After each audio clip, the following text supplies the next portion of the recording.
Hi hello everyone, welcome to we learn channel. இப்போ நம்ம பார்க்க போகிறது என்னன்னு பார்த்தீங்கன்னா சோஷியல், அதாவது 10th சோஷியலோட எக்கனாமிக் கொஸ்டின்ஸ், அதாவது 5 மார்க் கொஸ்டின்ஸை மட்டும் பார்க்க போகிறோம்.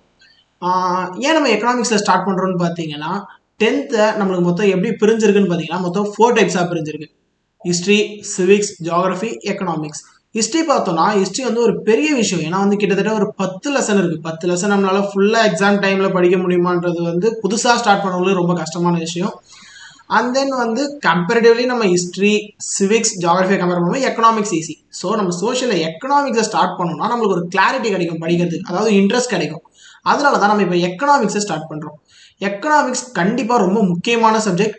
ஏன்னா வந்து பார்த்தீங்கன்னா வந்து நெக்ஸ்ட் அக்கௌண்ட்ஸ் குரூப் எடுக்கிறவங்களுக்கும் அது கண்டினியூ ஆகும். அதை மட்டும் இல்லாமல் சோஷியல்லே ஈஸியான டாபிக் எதுன்னு பார்த்தீங்கன்னா எக்கனாமிக்ஸ் தான். ஸோ யாரும் எக்கனாமிக்ஸை ஸ்கிப் பண்ணுன்ற ஐடியாவை மட்டும் விடவே வச்சிருக்காதீங்க. எக்கனாமிக்ஸை ஸ்கிப் பண்ணிங்கன்னா 10th எக்ஸாம் ரொம்ப கஷ்டமாக போயிடும். அதுவும் சோஷியலில் நீங்கள் கண்டிப்பாக மார்க் லூஸ் பண்ணுறதுக்கான காரணம் எக்கனாமிக்ஸாக போயிடும். ஸோ எக்கனாமிக்ஸை யாரும் ஸ்கிப் பண்ணுற ஐடியாவுக்கு போகாதீங்க. எக்கனாமிக்ஸ் கண்டிப்பாக முக்கியம். ஸோ இந்த வீடியோவை ஃபுல்லாக பாருங்கள். எக்கனாமிக்ஸ் 5 மார்க்கை தூக்குறோம். சரி, ஓகே. எக்கனாமிக் 5 மார்க்ல நம்மளோட ஃபர்ஸ்ட் கொஸ்டின் என்ன இருக்குன்னு பார்த்தீங்கன்னா, write the challenges of globalisation. சரி, ஓகே. குளோபலைசேஷன்னா ஃபர்ஸ்ட் என்ன? குளோபலைசேஷன்னா என்னன்னு பார்த்தீங்கன்னா, இங்க நான் அந்த பிக்சர்ல கொடுத்துருக்கேன் பாருங்க. என்ன இருக்கு இந்த பிக்சரை பார்க்கும்போது? பொருளை ஒரு இடத்துல ரெடியாக வர பொருளை ஆல் ஓவர் வேர்ல்டுக்கே நம்ம வந்து மாற்ற முடியாது. அதாவது வந்து இப்போ இந்தியாவில் தயாரிக்கிற பொருளை அமெரிக்காவில் போய் விற்க முடியும், அமெரிக்காவில் தயாரிக்கிற பொருளை ஜப்பானில் போய் விற்க முடியும், ஜப்பானில் தயாரிக்கிற பொருளை ஆஸ்திரேலியாவில் போய் விற்க முடியும். அதாவது ஒரு இடத்துல இருந்து இன்னொரு இடத்துக்கு பொருள்களை விற்கிறதுக்கோ இல்லை ஒரு இடத்துல இருந்து இன்னொரு இடத்த மாற்றி அனுப்புறதோ, அதாவது இங்கே தயார் பண்ணுற பொருள் அங்கே இருக்கவங்களாலையும் எடுத்துக்க முடியும். இங்கே நம்ம என்ன சாப்பிட்றோமோ அதுவும் அவங்களாலையும் அங்கே இருக்கிற பொருளை சாப்பிட முடியும். அதுதான் குளோபலைசேஷன். அப்போ அந்த குளோபலைசேஷன் ஆகுறதுனால என்னென்ன பிரச்சனைகள் வருது, அதுதான் சேலஞ்சஸ். அப்போ write the challenges of globalisation. அப்போ நம்மளோட கீவேர்டு என்ன? குளோபலைசேஷன்னா என்ன நம்மளுக்கு தெரியும், சேலஞ்சஸ்ன்னு சொல்றாங்க. அப்போ என்னென்ன சேலஞ்சஸ் இருக்குன்றத இந்த பாயிண்ட்ஸ்ல பார்ப்போம். நம்மளுக்கு மொத்தம் எத்தனை இருக்கு பாயிண்ட்ஸ் இருக்குன்னு பார்த்தீங்கன்னா 1 2 3 4 5 6 7 மொத்தமாக 7 பாயிண்ட்ஸ் படிச்சாலே நம்மளோட ஃபர்ஸ்ட் 5 மார்க் எக்கனாமிக்ஸ்ல கம்ப்ளீட் ஆயிடும். ஸோ ஃபர்ஸ்ட் பாயிண்ட் என்ன இருக்குன்னு பார்க்கலாம். It leads to instability in the developing world. It என்ன? குளோபலைசேஷன். அதாவது இட் இந்த இடத்துல என்ன சொல்றோம்னா குளோபலைசேஷன் சொல்றோம். Globalisation leads to instability in the developing world. இப்போ டெவலப்பிங் வேர்ல்ட்னா வளர்ந்து வரும் வேர்ல்டுல இன்ஸ்டெபிலிட்டி, அதாவது வந்து சரியான ஒரு பொருள் கிடைக்காது, அதாவது தரம் குறையும். அதாவது ஒரு இடத்துல இருக்க பொருள் இன்னொரு இடத்துக்கு நம்மளால போய் வாங்கும் போது அதோட தரம் வந்து ஒரே மாதிரி இருக்கும் நம்மளால சொல்ல முடியாது. அதுக்காக தான் இன்ஸ்டெபிலிட்டின்ற வார்த்தையை கொடுத்துருக்காங்க. ஸோ இந்த ஃபர்ஸ்ட் லைன்ல நம்ம கவனிக்க வேண்டியது இந்த இன்ஸ்டெபிலிட்டின்ற வேர்டு. இது தெரிஞ்சதுன்னா நம்மளோட ஃபர்ஸ்ட் பாயிண்ட் கவர் ஆயிடுச்சு. திரும்ப ஒரு வாட்டி சொல்றேன். ஃபர்ஸ்ட் பாயிண்ட் என்னன்னு பார்த்தீங்கன்னா, it leads to instability in the developing world. அதாவது globalisation leads to instability in the developing world. Second point பார்க்கலாம். It leads to global imbalance. It leads to global இன்பேலன்ஸ்னு என்ன சொல்றாங்கன்னு பார்த்தீங்கன்னா வந்து இப்போ நம்ம ஒரு இடத்துல இருக்கோம், இன்னொரு இடத்துல அதே பொருள் கிடைக்கும் போது இப்போ அந்த காலத்துலலாம் பார்த்தீங்கன்னா அந்தந்த பொருள் அந்தந்த நாட்டில் தான் விளையும். இப்போ நம்ம ஒரு இடத்துல இருந்து இன்னொரு இடத்துக்கு அனுப்பும் போது குளோபல் லெவல்ல ஒரு இன்பேலன்ஸ் கிடைக்கும். இன்பேலன்ஸ்னா ஒரு ஏற்றத்தாழ்வு. அதை தான் வந்து சொல்றாங்க it leads to global imbalance. Globalisation leads to global imbalance. இப்போ ஃபர்ஸ்ட் பாயிண்ட் பார்த்தாச்சு, செகண்ட் பாயிண்ட் பார்த்தாச்சு. தேர்ட் பாயிண்ட் என்னன்னு பார்க்கலாம். It has led to environmental degradation. Environmental degradation என்னன்னு பார்த்தீங்கன்னா அழிவு. அதாவது இப்போ நிறைய பொருளை ஒரு இடத்துல இருந்து இன்னொரு இடத்துக்கு ஏற்றுமதி பண்ணும்போது, அதாவது ஒரு இடத்துல இருந்து இன்னொரு இடத்துக்கு அனுப்பும் போது நம்மளோட பொருள், அதாவது அக்ரிகல்ச்சர் எல்லாமே வந்து என்விரான்மெண்டல் சைடில் எல்லாமே அழிவாகுன்றாங்க. இப்போ வந்து ஒரு மலையை வந்து உடைக்கிறது, காட்டை அழிக்கிறது, இதெல்லாம் தான் டீக்ரடேஷன். ஸோ குளோபலைசேஷன் நிறைய பொருளை ஒரு இடத்துல இருந்து இன்னொரு இடத்துக்கு அனுப்பும் போது என்விரான்மெண்ட் என்ன ஆகுதுன்னு பார்த்தீங்கன்னா டிகிரேட் ஆகுது, அதாவது அழியுது. இப்போ fourth point, it led to increase child labour and slavery. Child labour and ஸ்லேவரினா என்னன்னு பார்த்தீங்கன்னா வந்து சின்ன வயசு பசங்க, அதாவது உங்களை மாதிரி பசங்க வந்து வேலைக்கு போறது பேர் தான் சைல்ட் லேபர்னு சொல்லுவாங்க. அவங்க இதனால அதிகமாவாங்கன்னு சொல்லுவாங்க. அதாவது இப்போ ஒரு இடத்துல இருந்து இன்னொரு இடத்துக்கு எக்கச்சக்கமான பொருளை வந்து நம்ம சென்ட் பண்ணும் போது சைல்ட் லேபர் நிறைய உருவாவாங்க. இதனால ஸ்லேவரி, அதாவது வந்து நிறைய படங்கள்லாம் பார்த்தீங்கன்னா வந்து இந்த கூலி தொழிலாளிகள் அதிகமாவாங்க, அவங்களுக்கு சரியான சம்பளம் கிடைக்காது, அவங்கள வந்து ஒரு இடத்துல அடைச்சி வச்சு வேலை வாங்குவாங்களே அந்த மாதிரி ஆட்கள் அதிகமாக வாங்குவாங்க தான் ஸ்லேவரிஸ். அடுத்து consuming junk food cause ill health and spread of diseases. Junk ஃபுட்ஸ்க்கு எக்ஸாம்பிள் நான் என்ன சொல்லலாம்னா வந்து பார்த்தீங்கன்னா சிப்ஸ், ஸ்நாக்ஸு, அதுக்கப்புறம் நீங்கள் சாப்பிட்ற ஃப்ரைட் ரைஸ், அது எல்லாமே வந்து ஜங்க் ஃபுட்ஸில் தான் வருது. அது மட்டும் இல்லாமல் இதனால் என்ன ஆகும்னு பார்த்தீங்கன்னா நம்மளுக்கு உடம்பு சரியில்லாமல் போகும், டிசீசஸும் நிறைய ஸ்ப்ரெட் ஆகும். நம்மளுக்கு தெரியாத டிசீஸ் தான் 2-3 வருஷத்துக்கு முன்னாடிலாம் பெரிய பெரிய கொரோனா வைரஸ் மாதிரி டிசீசஸ்லாம் இருந்ததில்ல. இது எல்லாமே குளோபலைசேஷனால் தான் ஆகுதுன்னு சொல்கிறாங்க. ஸோ ஃபர்ஸ்ட் பாயிண்ட் முடிச்சாச்சு, செகண்ட் பாயிண்ட் முடிச்சாச்சு, தேர்டு, ஃபோர்த்து, ஃபிஃப்த்து 5 பாயிண்ட் இப்போ கவர் பண்ணிட்டோம். 6th பாயிண்ட் என்னன்னு பார்த்தீங்கன்னா இன்க்ரீஸ்ட் குளோபல் காம்படிஷன். இதனால என்ன ஆகும்னு பார்த்தீங்கன்னா இப்போ இந்தியாவில் நம்ம ஒரு கம்பெனியில் ஒரு பொருள் தயாரிக்கிறாங்கன்னு வச்சுக்கலாம். அப்போ இந்தியாவில் ஒரு பொருள் ஆல்ரெடி இருக்கு.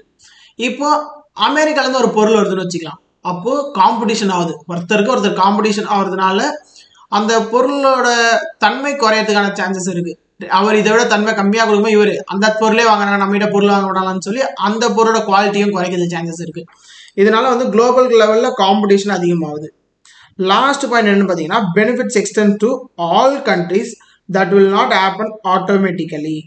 இதனால என்ன ஆகுதுன்னு பார்த்தீங்கன்னா எல்லா கண்ட்ரீஸ்க்குமே பெனிஃபிட் வந்து கிடைக்குமான்னு பார்த்தீங்கன்னா கிடைக்காது. இவங்க ஏதாவது ஸ்டெப் எடுத்தால் மட்டும்தான் அந்தந்த கண்ட்ரீஸ்க்கு போகும். இல்லைனா டெவலப் ஆகிற கண்ட்ரி தான் டெவலப் ஆகிட்டு இருப்பாங்க, கஷ்டப்படுற நாடுகள் கஷ்டப்பட்டுட்டே தான் இருக்கும்.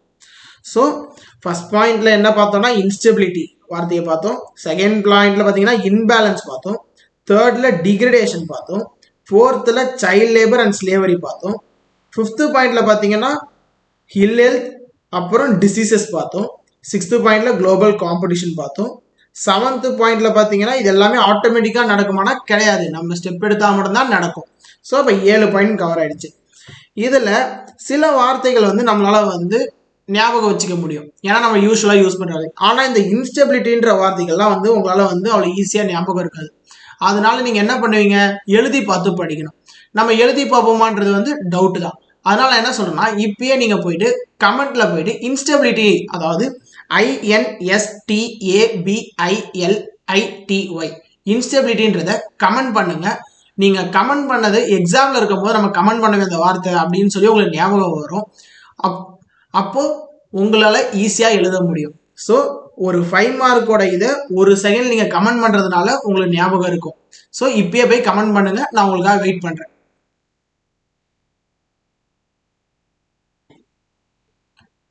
ஓகே, கமெண்ட் பண்ணிட்டீங்கன்னு நம்புறேன். சரி, ஓகே, நம்ம செகண்ட் கொஸ்டின் போலாமா?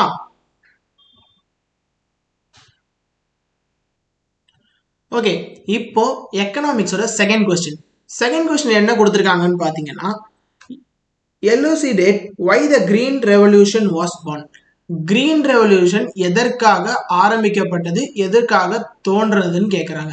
ஃபர்ஸ்ட் கிரீன் ரெவல்யூஷன் சொன்னாலே கிரீன்னா என்ன, செடி கொடிகள்லாம் உங்களுக்கு ஞாபகம் வந்துடணும். அப்போ அக்ரிகல்ச்சருக்கு சம்பந்தமான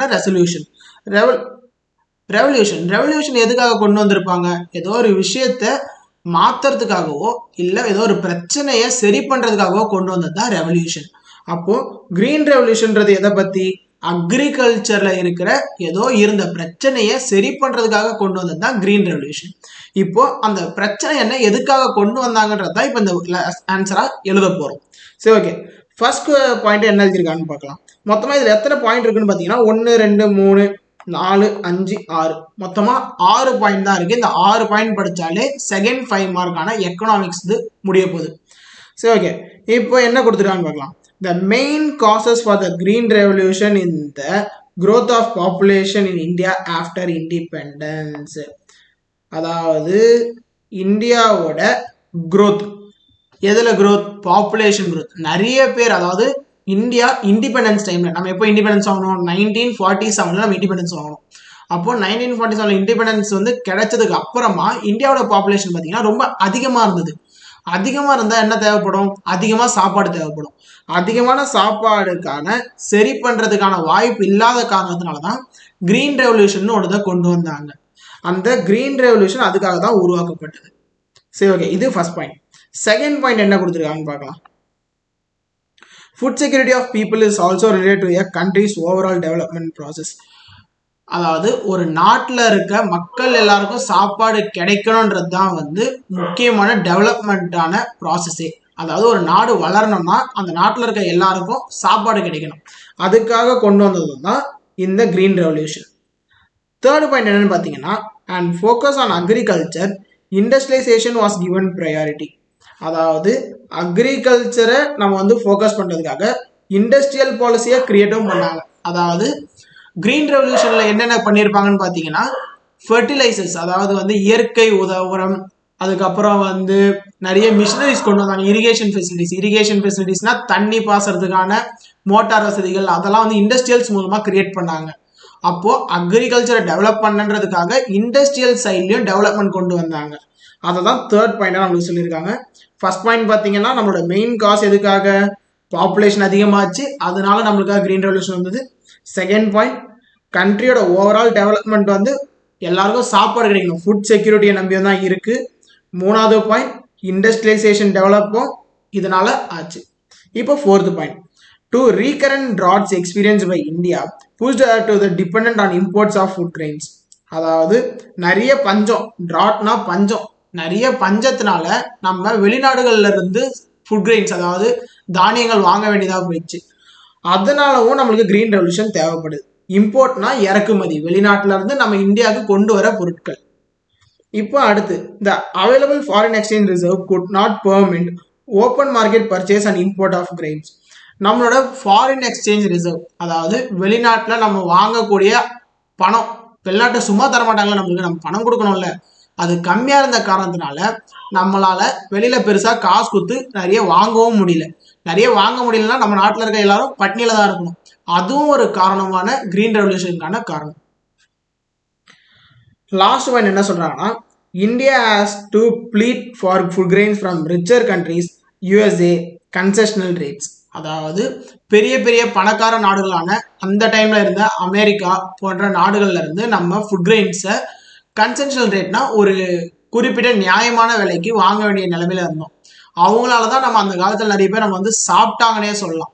ஸோ அதுவும் ஒரு காரணத்தினால தான் கிரீன் ரெவல்யூஷன்றது ஒன்று உருவாச்சு. இப்போ ஃபர்ஸ்ட் பாயிண்ட் பார்த்தீங்கன்னா, பாப்புலேஷன்னால வாங்கணும்.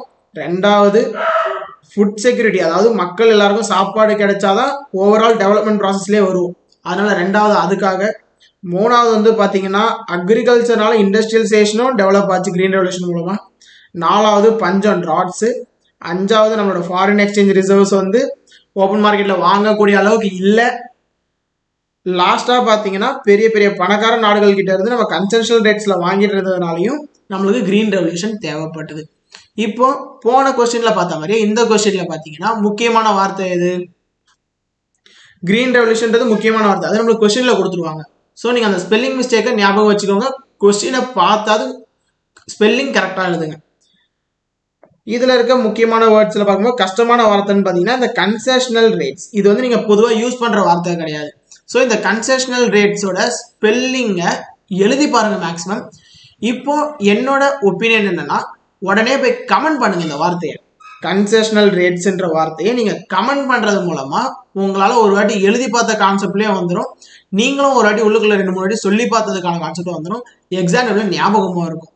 ஸோ CONCESSIONAL கன்செஷனல் ரேட்ஸ், இதை கண்டிப்பாக போய் கமெண்ட் பண்ணுங்க. எக்கனாமிக்ஸில் ஏன் ஸ்டார்ட் பண்ணீங்கன்னு நிறைய பேருக்கு டவுட் இருக்கும். ஏன்னா எக்கனாமிக்ஸ் மிச்சம் 3 டாப்பிக்கை கம்பேர் பண்ணும்போது எக்கனாமிக்ஸ் ஈஸி, அதனால தான் எக்கனாமிக்ஸில் ஸ்டார்ட் பண்ணோம். புதுசாக படிக்க ஸ்டார்ட் பண்ணுறவங்களுக்கு எக்கனாமிக்ஸ்லேருந்து ஸ்டார்ட் பண்ணிங்கன்னா உங்களுக்கு சோஷியல் மேலே ஒரு அட்ராக்ஷன் இருக்கும். ஃபர்ஸ்ட் எடுக்கும்போது ஹிஸ்ட்ரியில் எடுத்திங்கன்னா நிறைய பேருக்கு வந்து ஒரு மாதிரி டல்லாயிரும், என்னடா இது ஸ்டார்டிங்கே இவ்வளோ பெருசாக இருக்குன்னு. அதுவே எக்கனாமிக்ஸோட போர்ஷன் கம்மி, ஸோ அதனால சிம்பிளாக இருக்கும். கண்டிப்பாக இருக்குது, எக்கனாமிக்ஸ் முடிஞ்ச உடனே நம்மளுக்கு சிவிக்ஸ், ஜியாகிரஃபி, ஹிஸ்ட்ரி எல்லாமே எடுக்க தான் போகிறோம். ஃபஸ்ட்டு எக்கனாமிக்ஸில் ஸ்டார்ட் பண்ணியிருக்கோம். உங்களோட லவ் அண்ட் சப்போர்ட்டுக்கு ஏற்ற மாதிரி வீடியோஸ் அடுத்தடுத்து வந்துகிட்டே இருக்குது. மேக்ஸிமம் எல்லாமே ரெக்கார்ட் ஆகிடுச்சு, அடுத்தடுத்த வீடியோவை நாங்கள் போஸ்ட் பண்ணிட்டு தான் இருக்க போகிறோம். ஸோ வெயிட் பண்ணி எல்லா வீடியோஸையும் கண்டிப்பாக ஃபுல்லாக பாருங்கள். நீங்கள் ஃபுல்லாக பார்த்தா தான் உங்களுக்கும் புரியும், ஒரு கிளாரிட்டி இருக்கும்.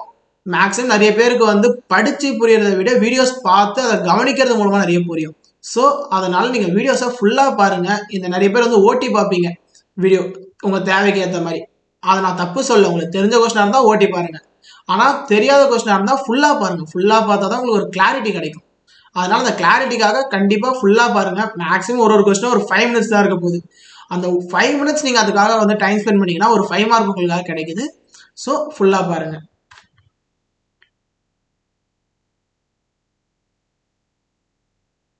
ஓகே, தேர்ட் கொஸ்டின் என்ன கொடுத்துருக்காங்கன்னு பார்த்தீங்கன்னா, explain some direct and indirect taxes. இதுதான் நம்மளோட question. Explain some direct and indirect taxes. Direct and indirect taxes, சில பேருக்கு வந்து டாக்ஸ்னால என்னன்னு தெரியாம ஒரு குழப்பம் இருக்கும். டைரக்ட் அண்ட் இன்டைரக்ட் டாக்ஸ்னா என்ன, இது இன்னும் கொஞ்சம் ரொம்ப குழப்பமா இருக்கே அப்படின்ற ஒரு ஐடியா இருக்கும். டாக்ஸ்னா ஃபர்ஸ்ட் என்னன்னு பார்த்தீங்கன்னா, கவர்மெண்ட்டுக்கு நம்ம சம்பாதிக்கிறது மூலமா கட்டுறது தான் வந்து டாக்ஸ். சம்பாதிக்கிறது மட்டும் இல்லை, நம்ம ஒரு பொருள் வாங்கும் போதும் நம்ம அதுக்காக டாக்ஸ் கட்டுவோம். நிறைய பொருள் வாங்கும் போது டாக்ஸ் கட்டுவீங்க. நீங்க வாங்குற கடையில போய் வாங்குற எல்லா பொருளுக்குமே நீங்க உங்க கண்ணுக்கு தெரியாம டாக்ஸ் கட்டிட்டு தான் இருக்கீங்க. ஸோ டாக்ஸ்ன்றது எல்லாருமே பே பண்றோம். நீங்க ஒரு 10 ரூபா பிஸ்கெட் வாங்குறதுல இருந்து 5 ரூபா சாக்லேட் வாங்குறதுல இருந்து 1 கோடி ரூபா கொடுத்து கார் வாங்குற வரைக்குமே டாக்ஸ் கட்டுறீங்க. பெரிய பெரிய அமௌண்ட் கட்டி வாங்கும் போது உங்க கண்ணுக்கு தெரியும் எவ்வளவு டாக்ஸ் கட்டுறீங்கன்னு. சின்ன சின்ன பொருள் வாங்கும் போது உங்க கண்ணுக்கு தெரியாமே கட்டிட்டு தான் இருக்கீங்க.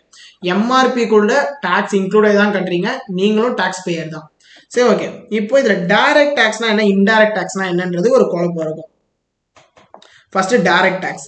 டைரக்ட் டாக்ஸ்னா என்னன்னு பாத்தீங்கன்னா, நீங்க கவர்மெண்ட்டுக்கு பே பண்றது தான் டைரக்ட் டாக்ஸ். இன்டைரக்ட் டாக்ஸ்னா உங்களுக்கே தெரியாம நீங்க வாங்குற பொருள் மூலமா நீங்க கட்டுற டாக்ஸ் பேர் தான் இன்டைரக்ட் டாக்ஸ். அப்போ டைரக்ட் டாக்ஸ்ல என்ன இருக்குன்னு பாத்தீங்கன்னா, ஃபர்ஸ்ட் இன்கம் டாக்ஸ் தான் இருக்கு. இன்கம் டாக்ஸ்னா என்னன்னு பாத்தீங்கன்னா, ஒருத்தர் மாச சம்பளம் வாங்குறீங்களோ இல்ல ஒரு பிசினஸ் பண்ணி அதுல இருந்து வர சம்பளத்துக்காக கவர்மெண்ட்டுக்கு நீங்க கட்டுறது தான் டாக்ஸ். அந்த டாக்ஸ் பேர் தான் இன்கம் டாக்ஸ். இதை எங்க வீட்டில் இருக்கவங்களாம் கட்டுறது இல்லையா அப்படின்னு சில பேர் யோசிப்பீங்க. அதாவது கவர்மெண்ட் வந்து ஒரு லிமிட் வச்சிருப்பாங்க. மாசம் மாசம் 1 லட்ச ரூபாய்க்கு மேல சம்பாதிக்கிறவங்க டாக்ஸ் கட்டினா போதும், 1.5 லட்ச ரூபாய்க்கு மேல சம்பாதிக்கிறவங்க டாக்ஸ் கட்டினா போதும். இது வந்து வருஷம் வருஷம் மாறிட்டே இருக்கும். அந்த டாக்ஸ் பேர் தான் இன்கம் டாக்ஸ். அதனால நம்ம வீட்டில் இருக்க நிறைய பேருக்கு வந்து இதை கட்டியிருக்க மாட்டாங்க. அதிகமா சம்பாதிக்கிறவங்க கட்டுவீங்க. உங்க வீட்டில் இருக்கவங்கள கேட்டு பாருங்க, கண்டிப்பா தெரியும். சரி, நம்மளுக்கு கொஸ்டின்ல ஆன்சர் என்ன பாயிண்டா கொடுத்துருக்காங்கன்னு பார்க்கலாம். Income tax, most important tax levied on individual in India based on the income of a person. அதாவது ஒருத்தரோட வருமானத்துக்கு ஏற்ற மாதிரி இன்கம்க்கான ஏற்ற மாதிரி பே பண்ற டாக்ஸ் பேர் தான் இன்கம் டாக்ஸ்ன்னு சொல்றாங்க. ரெண்டாவது பாத்தீங்கன்னா கார்பரேட் டாக்ஸ். கார்பரேட் டாக்ஸ் யார் கட்டுவான்னு பாத்தீங்கன்னா கம்பெனிஸ், அதாவது கம்பெனிக்கு சம்பாதிக்கிற இன்கம்ல இருந்து கட்டுறது தான் கார்பரேட் டாக்ஸ். இதுல என்னென்ன கொடுத்துருக்காங்க பாத்தீங்கன்னா, royalties, interest gains from sale of capital asset. Sale of capital அசெட்னா பாத்தீங்கன்னா வந்து கம்பெனி வந்து மிஷின் விற்கிறது, கம்பெனி வச்சிருக்க பில்டிங்கை விற்கிறது, அதெல்லாம் தான் வந்து அவங்களுக்கு கிடைக்கிற சேல் ஆஃப் கேபிட்டல் அசெட்ஸ். அதுல இருந்து கிடைக்கிற லாபம், கெயின்ஸ்னா லாபம். ஸோ அதுல இருந்து வர வருமானத்துக்காக கட்டுறது தான் வந்து கார்பரேட் டாக்ஸ். இப்போ தேர்ட் என்ன கொடுத்துருக்காங்கன்னு பாத்தீங்கன்னா வெல்த் டாக்ஸ்.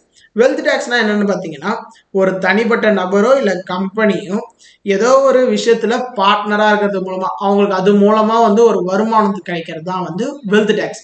அவங்களோட வெல்த்துக்கு ஏற்ற மாதிரி கட்டுறது தான் வந்து அவங்களோட ப்ராப்பர்ட்டி ஓனர்ஷிப் மூலமா கிடைக்கிறது தான் வெல்த் டாக்ஸ் தான். ஸோ நம்மளுக்கு டைரக்ட் டாக்ஸ்ல கொடுத்துருக்க 3 விஷயம் என்னன்னு பாத்தீங்கன்னா, இன்கம் டாக்ஸ், கார்பரேட் டாக்ஸ், 3வது வெல்த் டாக்ஸ். ஸோ 3 பாயிண்ட் தான். அந்த 3 பாயிண்ட் நீங்க சிம்பிளா வச்சிருந்தாலே போதும், டைரக்ட் டாக்ஸை நீங்க கவர் பண்ணிடலாம். தேர்ட் என்னன்னு பாத்தீங்கன்னா, வெல்த் டாக்ஸ் முடிஞ்சிச்சு. இப்போ இன்டைரக்ட் டாக்ஸுக்கு போகலாம். இன்டைரக்ட் டாக்ஸ்லேயே 3 பாயிண்ட் கொடுத்துருக்காங்க. ஃபர்ஸ்ட் எடுத்த உடனே ஸ்டாம்ப் டியூட்டி. ஸ்டாம்ப் டியூட்டினா என்னன்னு பாத்தீங்கன்னா, எங்கேயாவது போய் இந்த ரிஜிஸ்ட்ரேஷன் ஆஃபீஸ்லாம் போனீங்கன்னா ஸ்டாம்ப் பேப்பர்னு சொல்லி வச்சிருப்பாங்க. அதாவது வந்து இந்த மேலே வந்து 1000 ரூபா போட்டிருக்கோம், 100 ரூபா போட்டிருக்கோம், 10 ரூபா ஸ்டாம்ப் பேப்பர்லாம் இருக்கு. அந்த ஸ்டாம்ப் பேப்பர் ரிஜிஸ்டர் ஆஃபீஸஸ்லாம் இருக்கும். அந்த ரிஜிஸ்டர் ஆஃபீஸரில் நீங்க பண்ற ரிஜிஸ்ட்ரேஷன்ஸ்க்காக பே பண்றது தான் வந்து stamp duty. Taxes paid on official documents like marriage registration, documents relate to a property. வீட்டில் வந்து ஒரு வீடோ இடமோ நீங்கள் வாங்கும் போது ஒரு ரிஜிஸ்டர் ஆஃபீஸ் போய் அங்கே வந்து சில பேப்பரில் சைன் பண்ணுவீங்க. அந்த சைன் பண்ணுற பேப்பர் பேர் தான் வந்து ஸ்டாம்ப் பேப்பர். அதுக்காக நீங்கள் கவர்மெண்ட் கட்டுற டாக்ஸ் பேர் தான் ஸ்டாம்ப் டியூட்டி. அந்த பேப்பர் வாங்கும் போதே நீங்கள் அந்த காசை கட்டிடுவீங்க. அப்போ உங்கள் கண்ணுக்கே தெரியாமல், அதாவது உங்களுக்கு தெரியாமல் நீங்கள் டாக்ஸ் கட்டி தான் அந்த பொருளை வாங்குறீங்க. இப்போ என்டர்டைன்மெண்ட் டாக்ஸ். என்டர்டைன்மெண்ட் டாக்ஸ்னா என்னன்னா வந்து, இப்போ நீங்கள் ஒரு தேட்டரில் ஒரு படம் பார்க்க போறீங்க, இல்லைனா வந்து குயின்ஸ்லேண்ட் போவீங்க, விஜிபி போவீங்க. அங்கெல்லாம் போகும்போது உள்ளே போகும்போது டிக்கெட் எடுக்கிறீங்கல்ல, அந்த டிக்கெட் எடுக்கும் போது ஒரு காசு கட்டுவீங்க. ஒரு ஆளுக்கு 400 ரூபாயோ இல்லை 350 ரூபாயோ கட்டுவீங்க. அந்த காசு கட்டும் போதே அந்த டாக்ஸையும் நீங்க சேர்த்து தான் கட்டுறீங்க. அந்த இடத்துக்கான அமௌண்ட் 300 ரூபாய் தான் இருக்கும். கவர்மெண்ட்டுக்கு டாக்ஸ் ஒரு 50 ரூபாயா இருக்கும். அந்த 50 ரூபா நீங்க வந்து உங்ககிட்ட சொல்லி வாங்க மாட்டாங்க, நீங்க வந்து டாக்ஸ் 50 ரூபா கட்ட போறீங்க அப்படின்னு சொல்லி. ரேட்டு 350 ரூபா அப்படின்னும் போது நீங்க அதை இன்க்ளூட் பண்ணி தான் கட்டுவீங்க. அதுக்கு அடுத்து பார்த்தீங்கன்னா எக்ஸசைஸ் டியூட்டி. எக்ஸைஸ் டியூட்டினா என்னன்னு பார்த்தீங்கன்னா வந்து it is a neat duty on manufactured goods levied at the moment of manufacture. அதாவது ஒரு இடத்துல இருந்து இன்னொரு இடத்துக்கு அந்த பொருள் போகும்போது, இப்போ ஏன்னு ஒரு இடத்துல இருந்து பின்னு ஒரு இடத்துக்கு அந்த பொருள் டிரான்ஸ்போர்ட் ஆச்சுன்னா அதுதான் எக்ஸைஸ் டியூட்டி. அதுக்காக கட்டுறது தான் எக்ஸைஸ் டியூட்டின்றாங்க. ஸோ இப்போ மொத்தம் 3 இருக்கு இன்டைரக்ட் டாக்ஸில்: stamp duty, entertainment tax, excise duty. இது 3 மட்டும் படித்தாலே போதும், உங்களுக்கு இன்டைரக்ட் டாக்ஸ் கவர் ஆயிடுச்சு. அப்போ டைரக்ட் டாக்ஸ்ல ஒரு 3, இன்டைரக்ட் டாக்ஸ்ல ஒரு 3, மொத்தமா 6 பாயிண்ட் படிச்சாலே ஒரு இம்பார்ட்டன்டான 5 மார்க் கொஸ்டின் கம்ப்ளீட்டட். இன்டைரக்ட் டாக்ஸ்ல வேணா நீங்க எக்ஸ்ட்ராவா ஜிஎஸ்டி இன்க்ளூட் பண்ணிக்கோங்க, கூட்ஸ் அண்ட் சர்வீஸ் டாக்ஸ். இது கொஞ்சம் முக்கியமான ஒரு டாக்ஸ். இப்போ ரீசெண்டா வந்து இந்தியா வந்து கொண்டு வந்திருக்காங்க. இதை பத்தி நீங்க வந்து லெசன்ஸ்ல டீப்பா பார்க்கலாம். 5 மார்க்கை பொறுத்த வரைக்கும் நீங்க இந்த 3 எழுதுனா போதும், எக்ஸ்ட்ரா தேவைன்னா ஜிஎஸ்டி எழுதிக்கோங்க.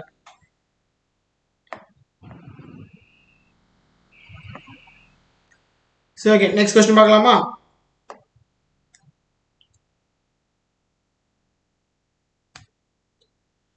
ஓகே, இப்போ நம்ம 4th கொஸ்டின் பார்க்கறதுக்கு முன்னாடி இப்போ இந்த வீடியோ பார்த்துருக்க எல்லாருக்கும் நான் சொல்றது என்னன்னா, படிக்கும்போது நீங்க மட்டும் படிக்காதீங்க, ஃப்ரெண்ட்ஸுக்கு சொல்லி கொடுத்து படிங்கன்னு நிறைய பேர் சொல்லுவாங்க. ஏன்னா அப்போதான் நம்மளுக்கும் ஞாபகம் இருக்கும், அவங்களுக்கும் ஒரு சொல்லி கொடுக்கும் போது நீங்க 2 வாட்டி படிச்ச மாதிரி கன்சிடர் ஆகும். இந்த வீடியோவை உங்க ஃப்ரெண்ட்ஸுக்கும் ஷேர் பண்ணுங்க. நீங்க ஷேர் பண்றது மூலமா அவங்களும் படிக்க முடியும். அவங்க படிக்கிறது மட்டும் இல்லாம அவங்க இதை படிச்சு அதை படிச்சா அவங்க திரும்ப உங்களை கேட்கும் போது உங்களுக்கும் ஒரு வாட்டி ரிவைஸ் ஆன மாதிரி இருக்கும். அண்ட் தென் எங்களை நாங்கள் கண்டினியூஸாக வீடியோ போடுறதுக்கு இந்த வீடியோஸை நீங்கள் ஷேர் பண்ணுறது மூலமாக எங்களுக்கு அது ஒரு சப்போர்ட்டாக இருக்கும். நாங்கள் இன்னும் கொஞ்சம் கான்ஃபிடென்ட்டாக இன்னும் நிறைய வீடியோஸை நீங்கள் நிறைய பேர் பார்க்குறீங்கன்றதுக்காக போட்டுகிட்டே வருவோம். கண்டிப்பாக லைக் பண்ணுங்கள். அண்ட் தென் வந்து உங்கள் ஃப்ரெண்ட்ஸுக்கு நிறைய பேருக்கு ஷேர் பண்ணுங்கள். உங்கள் கிளாஸ் குரூப் இருக்கும், உங்கள் ஃப்ரெண்ட்ஸ் குரூப் இருக்கும், அதில் ஷேர் பண்ணுங்கள். இந்த மாதிரி நீங்கள் ஷேர் பண்ணும்போது நிறைய பேர் பார்க்க ஆரம்பிப்பாங்க. எங்களுக்கு அது ஒரு பெரிய பூஸ்டாக இருக்கும். அதை தான் நான் சொல்ல வரேன். அப்போதான் எங்களால் நிறைய வீடியோஸை வந்து கண்டினியூஸாக போஸ்ட் பண்ணிகிட்டே இருக்க முடியும். ஒரு எப்படி சொல்கிறது, நம்மளை அப்ரிஷியேட் பண்ணும் போது தானே நம்மளால நிறைய விஷயம் செய்ய முடியும். உங்களையும் வந்து நிறைய பேர் அப்ரிஷியேட் பண்ணுவாங்களே, அந்த மாதிரி ஒரு அப்ரிசியேஷனாக நாங்கள் அதை கன்சிடர் பண்ணுவோம். கமெண்ட் பண்ணுங்கள், வீடியோ எப்படி இருந்தது நீங்கள் கமெண்ட் பண்ணுங்கள். அது மூலமாக நாங்கள் ஏதாவது மிஸ்டேக்ஸ் இருந்தால் நாங்கள் சரி பண்ணிக்கிறோம். கண்டிப்பாக நெக்ஸ்ட் டைமில் அந்த மிஸ்டேக்ஸ் இல்லாமல் நாங்கள் சால்வ் பண்ணிப்போம். இப்போ 4th கொஸ்டின் பார்க்கலாமா? What are the main objectives of the new agriculture policy? Agriculture பாலிசினா என்ன? நம்ம செகண்ட் கொஸ்டின்ல பார்த்துருந்தோம், கிரீன் ரெவல்யூஷன் ஒரு விஷயம், அதுலேருந்து கீழே கொண்டு வந்தது தான் அக்ரிகல்ச்சர் பாலிசி. இந்த அக்ரிகல்ச்சர் பாலிசி எதுக்காக இருக்குன்னு பார்த்தீங்கன்னா, raising the productivity of inputs. Raising the productivity of இன்புட்ஸ்னா அக்ரிகல்ச்சர், அதாவது விவசாயம் பண்ணுறோம், விவசாயத்தில் ஒரு இடத்துக்கு இவ்வளோதான் விளையும்னு சொல்லி இருக்கும். அதாவது இப்போ ஒரு குறிப்பிட்ட இடம் இருக்குன்னா அந்த இடத்துல 100 மூட்டை அரிசி தான் விளையும்னா அந்த 100 மூட்டை அரிசி தான் இருக்கும் அந்த டைம்ல. இவங்க என்ன சொல்றாங்கன்னா, புது அக்ரிகல்ச்சர் பாலிசி மூலமா நிறைய விளையும். அதாவது அந்த 100 மூட்டை விளைஞ்ச இடத்துல இப்போ 150 மூட்டை விளையும்ன்றாங்க. அததான் raising the productivity of inputs. One of the important objective of India's agriculture policy is purchasing HYV seeds, அதாவது ஹை ஈல்ட் வெரைட்டி சீட்ஸ். இந்த சீட்ஸ் வந்து பர்ச்சேஸ் பண்ணி ஃபெர்டிலைசர்ஸ் யூஸ் பண்ணி பெஸ்டிசைட்ஸ் யூஸ் பண்ணலாம். இரிகேஷன் ப்ராஜெக்ட்ஸ் மூலமாக இங்கே அதிகமான ப்ரொடக்ஷனை கொண்டு வர முடியுன்றாங்க. அப்போது ஃபர்ஸ்ட் பாயிண்டில் என்னென்ன important words? HYV seeds, fertilisers, pesticides, irrigation. Irrigation தான் நீர் பாசறது, பெஸ்டிசைட்ஸ்னால் இந்த பூச்சிகளை கொள்றதுக்கான பூச்சி மருந்து, ஃபெர்டிலைசர்ஸ்னால் இயற்கை உரம், HYV சீட்ஸ்னால் ஹை ஈல்டு வெரைட்டி சீட்ஸ். இந்த 4 மூலமாக ப்ரொடக்ஷனை அதிகப்படுத்த முடியும்னு சொல்கிறாங்க. அடுத்து என்ன சொல்கிறாங்க? Raising value added per hectare. ஒரு ஹெக்டார் இடத்துல அதிகமான விளைச்சலை கொண்டு வர முடியும். அதை தான் நான் முதலே ஸ்டார்டிங்லேயே ஆரம்பித்தேன். ஆடட் பர் ஹெக்டார், அதாவது ஒரு குறிப்பிட்ட இடத்துலையே அதிகமாக ஆட் பண்ணுறோம். இப்போ ஒரு கிளாஸில் 40 பேர் தான் உட்கார முடியும்னா இவங்க என்ன சொல்கிறாங்கன்னா, பெஞ்சஸை மாற்றி ஒரு கிளாஸில் 60 பேரை உட்கார வைக்கலான்றாங்க. அது கஷ்டமாக தான் இருக்கும் கிளாஸில். ஆனால் நம்ம அக்ரிகல்ச்சரில் இந்த மாதிரி புது பாலிசிஸ் மூலமாக இதை கிரியேட் பண்ண முடியும்னு சொல்கிறாங்க. இப்போ third, protecting the interest of poor farmers. அதாவது நிறைய ஃபார்மர்ஸ் பார்த்தீங்கன்னா கடன் வாங்கி தான் வந்து விவசாயமே பண்ணுறாங்க. கண்டிப்பாக இந்த வீடியோஸை இப்போ நீங்கள் வில்லேஜ் சைடில் இருந்து பார்க்குற எல்லாருக்குமே தெரியும். உங்கள் ஊர்லேயோ இல்லை உங்கள் வீட்டில் இருக்கவங்களே விவசாயம் பண்ணுறவங்க கடன் வாங்கி தான் கண்டிப்பாக விவசாயம் பண்ணுவாங்க. அப்போது அந்த கடனில் இருந்து மீள்றதுக்கு இப்போது உங்கள் இடத்துல 40 மூட்டை அரிசி தான் வரும்னா வாங்கின கடனுக்கே அது சரியாக போயிடும். இப்போ இவங்க என்ன சொல்கிறாங்கன்னா, நீங்கள் நாங்கள் சொல்கிறத ஃபாலோ பண்ணிங்கன்னா 60 மூட்டை கிடைக்கும், உங்களுக்கும் லாபம் 20 மூட்டை கிடைக்கும் அப்படின்றத சொல்கிறாங்க. அதனால அந்த புவர் ஃபார்மர்ஸை காப்பாற்றுறதுக்காகவுமே அக்ரிகல்ச்சர் பாலிசிஸை வந்து கிரியேட் பண்ணாங்க. 4வது மாடர்னைசிங் அக்ரிகல்ச்சர் செக்டர். அதாவது டெக்னாலஜி டெவலப்மெண்ட் வந்து கம்ப்யூட்டர் டெக்னாலஜியே நான் வந்து எவ்வளோ டெவலப்மெண்ட் இருக்குன்னு உங்களுக்கு எல்லாருக்குமே தெரியும். இப்போ இந்த வீடியோ நீங்கள் வீட்டில் இருந்தே பார்க்குறீங்க. அந்த மாதிரி டெக்னாலஜி இருக்கும்போது அக்ரிகல்ச்சர்லேயும் வந்து டெக்னாலஜி இருக்கணும். அதுக்காக கொண்டு வரப்பட்டது தான் HIV சீட்ஸ், ஃபெர்டிலைசர்ஸ், அந்த மாதிரி விஷயங்கள் எல்லாமே. அடுத்து என்னன்னு பார்த்தீங்கன்னா environmental degradation. To check environmental degradation of natural base of Indian agriculture. இவங்க என்ன சொல்கிறாங்கன்னா, இப்போ நிறைய விவசாயம் வேணும், இப்போ நிறைய சாப்பாடு வேணும், நிறைய அரிசி வேணும்னா என்ன பண்ணணும், நிறைய இடத்துல விவசாயம் பண்ண வேண்டிய நீடு இருக்கும். நிறைய இடத்துக்கு விவசாயம் பண்ணும்போது என்ன ஆகும், காடுகளை அழிக்க வேண்டியதாக இருக்கும். அப்போ ஃபாரஸ்ட் செக்டர் அழிஞ்சிட்டே வரும். இவங்க இப்போ இந்த டெக்னாலஜிஸ் கொண்டு வரதுனால என்ன ஆகும்னா, ஆல்ரெடி இருக்கிற இடத்துல விவசாயம் பண்ணாலே போதும், எல்லாருக்குமே சாப்பாடு கிடைச்சிடும். இதனால அந்த ஃபாரஸ்ட்டை நம்ம அழிக்க வேண்டியதே தேவையே இல்லை. அதுக்காக தான் வந்து என்விரான்மெண்டல் டீக்ரடேஷன் இதில் இருக்காதுன்றாங்க. Removing bureaucratic obstacles. பியூரோக்ராட்டிக் அப்டகல்ஸ்னா என்னன்னா வந்து இப்போ to remove bureaucratic obstacles on the farmers cooperative society and self help institutions. Cooperative சொசைட்டிஸ்னா உங்கள் ஊர்லேயே இருக்க இந்த கூட்டுறவு வங்கி, அதுதான் cooperative societies. And then self help institutions. இங்கே நிறைய ரூல்ஸ் அண்ட் ரெகுலேஷன்ஸ் இருந்தது. அந்த ரூல்ஸ் அண்ட் ரெகுலேஷன்ஸ் பாதி பேருக்கு புரியும், பாதி பேருக்கு புரியாது. அந்த மாதிரி பிரச்சனைகள்லாம் ரிமூவ் பண்ணுறதுக்கும் இந்த அக்ரிகல்ச்சர் பாலிசிஸ் ஹெல்ப் ஆச்சு. அப்போ ஃபர்ஸ்ட்ல நம்ம பார்க்கலாமா, ஃபர்ஸ்ட் ப்ரொடக்ஷனை இன்க்ரீஸ் பண்ணுறது போகிறோம். 2வது ஒரு குறிப்பிட்ட இடத்துலையே அதிகமான விவசாயம் பண்ண போகிறோம். 3வது புவர் ஃபார்மர்ஸை காப்பாற்ற போகிறோம். 4வது அக்ரிகல்ச்சர் செக்டரில் மாடர்னைஸ் பண்ணுறோம். அதுக்கு அடுத்து என்விரான்மெண்டல் டிகிரடேஷனை வந்து காப்பாற்ற போகிறோம். லாஸ்ட்டாக பார்த்தீங்கன்னா removing bureaucratic obstacles, rules and ரெகுலேஷன்ஸை ரிமூவ் பண்ண போகிறோம். இது எல்லாத்தையுமே எது மூலமாக நடந்தது, நியூ அக்ரிகல்ச்சர் பாலிசியோட அப்ஜெக்டிவாக இருந்தது.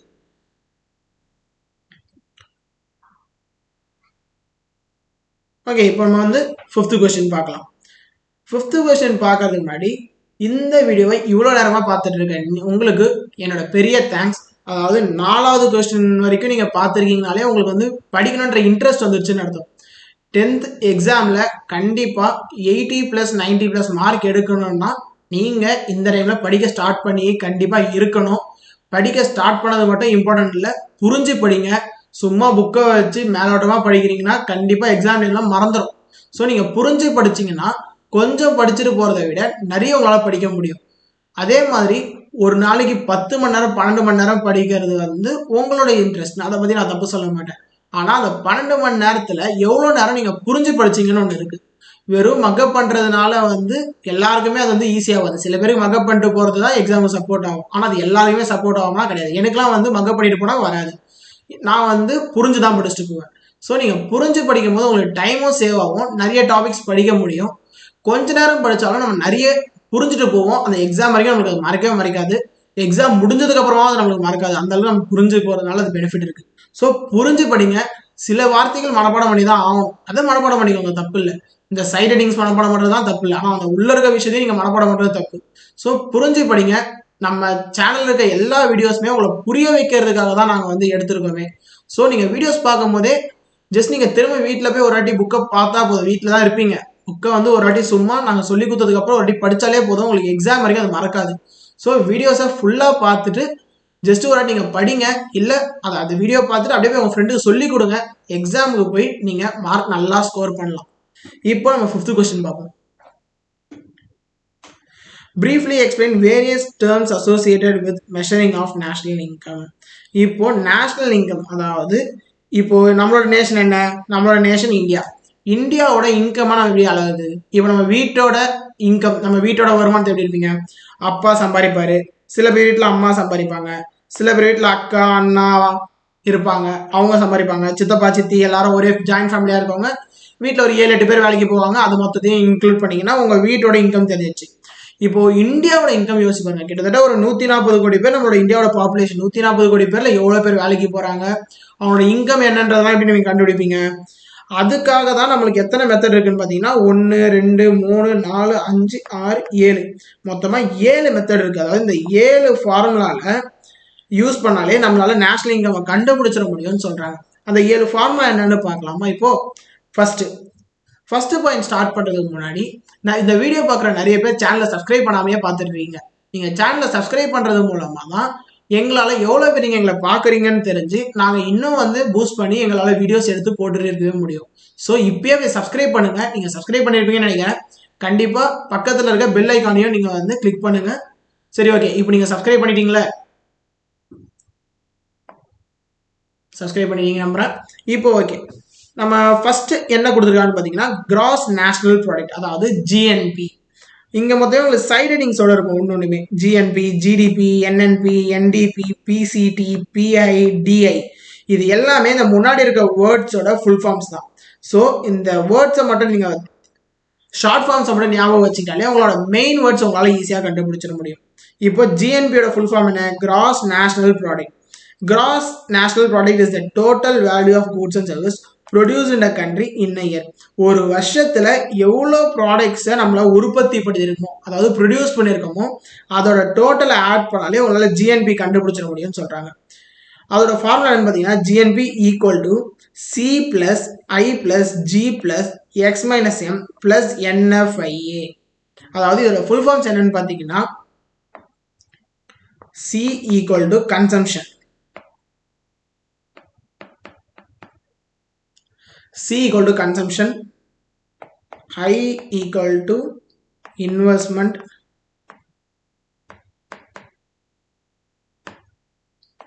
G equal to government, X equal to export,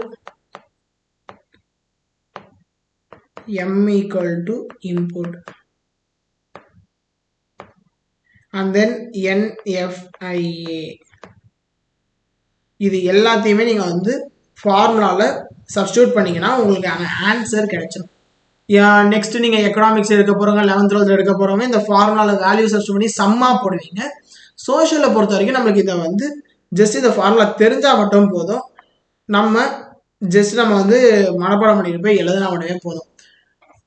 GNB equal to C plus I plus G plus X minus M plus NFIA. இதோட ஃபுல் ஃபார்ம்ஸ் நீங்கள் எழுதணுன்ற நீடு இல்லை, ஆனாலும் எழுதினாலும் தப்பு இல்லை, தெரிஞ்சுக்கோங்க. அதுக்காக தான் நான் சொல்லியிருக்கேன். And then GDP. ஜிடிபிக்கு என்ன அர்த்தம்னு பார்த்தீங்கன்னா gross domestic product. Gross domestic product என்னன்னு பார்த்தீங்கன்னா GDP is the total value of goods and product within the geographical boundary of a country in a year. ஒரு குறிப்பிட்ட பவுண்டரி. இப்போ இந்தியாவோட மேப் நீங்கள் பார்த்துருப்பீங்கல்ல, இது இந்தியா மேப் மாதிரி இல்லை, இந்தியா மேப் மாதிரி பார்த்துருப்பீங்களா? இந்தியா மேப் பார்த்துருப்பீங்க எல்லாருமே. இந்தியா மேப்புக்குள்ள நீங்கள் ரெடியாக total value of goods and service எல்லாத்தையுமே இன்க்ளூட் பண்ணுறது தான் ஜிடிபி. அடுத்து பார்த்தீங்கன்னா என்என்பி, நெட் நேஷனல் ப்ராடக்ட்.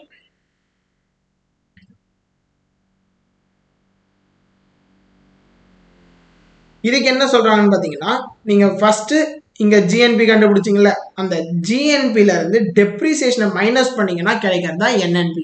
அப்போ நம்ம ஃபர்ஸ்ட் ஜிஎன்பினா என்னன்னு பார்த்துடணும், அடுத்து ஜிடிபினா என்னன்னு பார்த்துடுறோம். இப்போ என்என்பிக்கு என்ன பண்றோம்? நெட் நேஷனல் ப்ராடக்ட்டுக்கு NNP equal to GNP minus depreciation. இந்த கண்டுபிடிச்ச இந்த ஃபார்முலால மைனஸ் டெப்ரிசியேஷன் போட்டீங்கன்னா ஆன்சர் அவ்வளோதான், முடிஞ்சிச்சு என்என்பிக்கு. சிம்பிளா இருக்குல்ல? அப்போ அடுத்து என்டிபி. இப்போ என்என்பிக்கு ஜிஎன்பிலேருந்து டெப்ரிசியேஷனை மைனஸ் பண்ணீங்க. இப்போ என்டிபிக்கு ஜிடிபிலேருந்து டெப்ரிசியேஷனை மைனஸ் பண்ணுறீங்க. ஜிடிபி மைனஸ் டெப்ரிசியேஷன், அவ்வளோதான் சம் வேல்யூவே, முடிஞ்சிச்சு. அடுத்து பிசிஐ. அதுக்கு பிசிஐக்கு என்ன அர்த்தம்? National income divided by population. இந்த கொஸ்டின் வந்து பெர் கேபிட்டா இன்கம்ல நீங்க பார்த்துருப்பீங்க. 2 மார்க்ல இருக்கு. பெர் கேபிட்டா இன்கம் ஃபார்முலாக்கு what is per capita income இருக்கு. அதோட ஆன்சரும் இதோட ஆன்சர் சேம் தான். PCI equal to national income, அதாவது total income divided by population. இப்போ ஒரு பேச்சுக்கு 1400 crores வந்து இந்தியாவோட டோட்டல் இன்கம்னு பார்த்தீங்கன்னா 140 கோடி பேர் டோட்டல் பாப்புலேஷன். இதால டிவைட் பண்ணீங்கன்னா முடிஞ்சிச்சு. ஒருத்தர் எவ்வளோ சம்பாதிக்கிறாங்கன்றத தெரிஞ்சுக்கலாம். அண்ட் தென் பர்சனல் இன்கம், ஒருத்தர் தனிப்பட்ட முறையில் எவ்வளோ நீங்கள் இன்கம் சம்பாதிக்கிறீங்கன்றது தான் பர்சனல் இன்கம். டிஸ்போசல் இன்கம் என்ன சொல்கிறாங்கன்னா DPI equal to personal income minus direct taxes. Direct tax என்னென்ன பார்த்தீங்க? Income tax, corporate tax, and then wealth tax. இது மூணுத்தையும் வந்து பர்சனல் இன்கம்ல இருந்து மைனஸ் பண்ணீங்கன்னா கிடைக்கிறது தான் டிஸ்போசல் இன்கம். அப்போ ஃபர்ஸ்ட் ஜிஎன்பி பார்க்குறோம், கிராஸ் நேஷனல் ப்ராடக்ட். அதோட ஃபார்முலா என்ன? C plus I plus G plus X minus M, net exports. And then வந்து பார்த்தீங்கன்னா பிளஸ் என்எஃப்ஐஏ. இது கூட மைனஸ் டெப்ரிசியேஷன் பண்ணீங்கன்னா உங்களுக்கு என்என்பி கிடைச்சிடும். ஜிடிபி கூட மைனஸ் டெப்ரிசியேஷன் பண்ணீங்கன்னா என்டிபி கிடைச்சிடும். பெர் கேபிட்டா இன்கம்க்கு national income divide by population, personal income, and then லாஸ்டாக டிஸ்போசல் இன்கம்க்கு personal income minus direct tax. இதோட 5th கொஸ்டின் நம்மளுக்கு முடியுது. ஸோ இந்த வீடியோவை இவ்வளோ நேரம் பார்த்ததுக்கு ஹாப்பியாக இருங்க. நான் ரொம்ப ஹாப்பியாக இருக்கேன் இவ்வளோ நீங்கள் பார்த்த எல்லாருக்காகவுமே. ஸோ சப்ஸ்கிரைப் பண்ணிக்கோங்க, கண்டிப்பாக சப்ஸ்கிரைப் பண்ணுங்க. அதை தான் நான் வந்து திரும்ப சொல்லிட்டு இருக்கேன். லைக் பண்ணுங்க, கமெண்ட் பண்ணுங்க. கமெண்ட்ல இந்த ஃபார்முலாவை கமெண்ட் பண்ணுங்க. ஏன்னா இந்த ஃபார்முலா ரொம்ப இம்பார்ட்டன்ட் இந்த கொஸ்டின்ல. இந்த ஃபார்முலா நீங்க எழுதினாலே ஒரு 1 to 2 மார்க் கண்டிப்பா கிடைச்சிடும் 5 மார்க்ல. ஸோ மறக்காம இந்த ஃபார்முலாவை கமெண்ட் பண்ணுங்க. ஓகே, நெக்ஸ்ட் கொஸ்டின் பார்ப்போமா?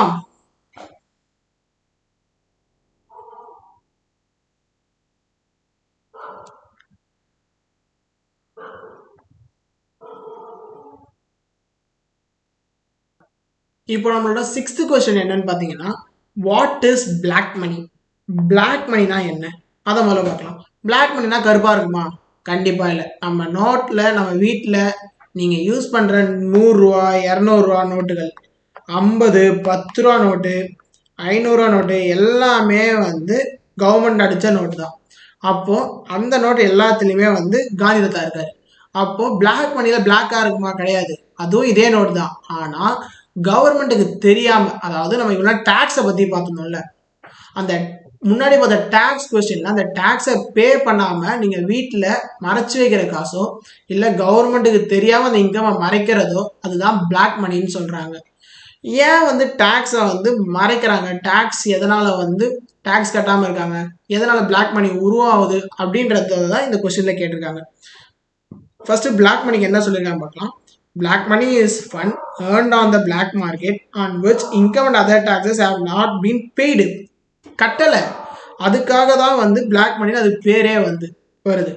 The unaccounted money that is concealed from the tax administrator is called black money. Tax கட்ட வேண்டிய டிபார்ட்மெண்ட்டுக்கு தெரியாம சேர்த்து வைக்கிற காசு தான் வந்து பிளாக் மணின்னு சொல்றாங்க. ஸோ ஓகே, இப்போ பிளாக் மணினா என்னன்னு தெரிஞ்சுட்டோம். காசஸ் ஆஃப் பிளாக் மணி, எந்தனால பிளாக் மணி உருவாகுது? ஷார்டேஜ் ஆஃப் குட்ஸ், அதாவது பொருள்கள் கம்மியா இருக்கு. அதாவது வந்து இந்த பொருள் கம்மியா இருக்குன்னா அதை கவர்மெண்ட்டுக்கு தெரியாம மறைச்சு விற்கிறாங்க. இதுதான் வந்து ரூட் காஸ். இதுதான் மெயின் காரணம் ஆஃப் பிளாக் மணி வந்து உருவாகிறதுக்கான காரணமே. ரெண்டாவது லைசன்சிங் ப்ரொசீடிங்ஸ், அதாவது எந்தெந்த பொருள் விற்கலாம் எந்தெந்த பொருள் விற்கக்கூடாது. கவர்மெண்ட் சில பொருளுக்கு வந்து லைசன்ஸ் கொடுப்பாங்க. அந்த லைசன்ஸ் வாங்குற ப்ராசஸே ரொம்ப பெருசா இருக்கும். அதை மீறதுக்காக பண்ணிட்டு அந்த காசை மறைக்கிறாங்கல்ல, அதுதான் ஜென்ரேஷன் ஆஃப் பிளாக் மணி. அதாவது புஷ்பா படத்துல சந்தன காட்டெல்லாம் கடத்துவாங்க. நீங்க நிறைய பேர் புஷ்பா படம் பார்த்தவங்களுக்கு தெரிஞ்சிருக்கும். அதுதான் வந்து பிளாக், அதாவது கவர்மெண்ட்டுக்கு தெரியாம அந்த காசுலாம் வருது இல்லை, அதுதான் பிளாக் மணி. இப்போ contribution of the industrial sector, அதாவது இண்டஸ்ட்ரியல் செக்டர், அதாவது இண்டஸ்ட்ரீஸ் மூலமா தான் பிளாக் மணியே மேஜரா வருது. இந்த பெரிய பெரிய இண்டஸ்ட்ரிலாம் நடத்துவாங்க பார்த்துருக்கீங்களா? பெரிய பெரிய இண்டஸ்ட்ரினா சொல்லலாம், இந்த பெரிய பெரிய சக்கரால கார் இண்டஸ்ட்ரீஸ், இவங்க மூலமா தான் பெருசா பிளாக் மணியே உருவாகுதுன்றாங்க. ஸ்மக்லிங், சந்தனக்கட்டை, போலீஸ் வந்து அட்டாக் பண்ணுவாங்க, இவங்க மறைஞ்சு ஓடுவாங்க, அதுதான் ஸ்மக்லிங்ன்றது. அங்கதான் வந்து பிளாக் மணி பெருசா உருவாகுது. டாக்ஸ் ஸ்ட்ரக்சர் என்ன சொல்றாங்கன்னா வந்து டாக்ஸ் அதிகமா இருக்கிறதுனால தான் இவங்க டாக்ஸ் கட்டுறதுக்கு பயப்படுறாங்க. இப்போ ஒரு பேச்சுக்கு 100 ரூபா சம்பாதிக்கிறீங்கன்னா 30 ரூபா டாக்ஸி கட்டி ஆகும். நான் வெறும் 100 ரூபாய்க்கு சொல்ல, நான் ஒரு பேச்சுக்கு 100 கோடி வச்சுக்கலாம். 100 கோடி சம்பாதிக்கிறீங்கன்னா அதில் கிட்டத்தட்ட 50 கோடியை வந்து கவர்மெண்ட் நீங்கள் டேக்ஸே கட்டுற மாதிரி வரும். இதுக்காக பயந்து தான் அந்த காசை மறைக்கிறாங்க. அந்த காசை மறைக்கிறதுக்கு பேர் தான் பிளாக் மணி. டேக்ஸ் கட்டாத பணம் பிளாக் மணியாகவே மாறும். ஸோ பிளாக் மணிக்கான கொஸ்டின் இவ்வளோ தான். சிம்பிளான ஆன்சர். சிம்பிளாக புரிஞ்சுக்கோங்க.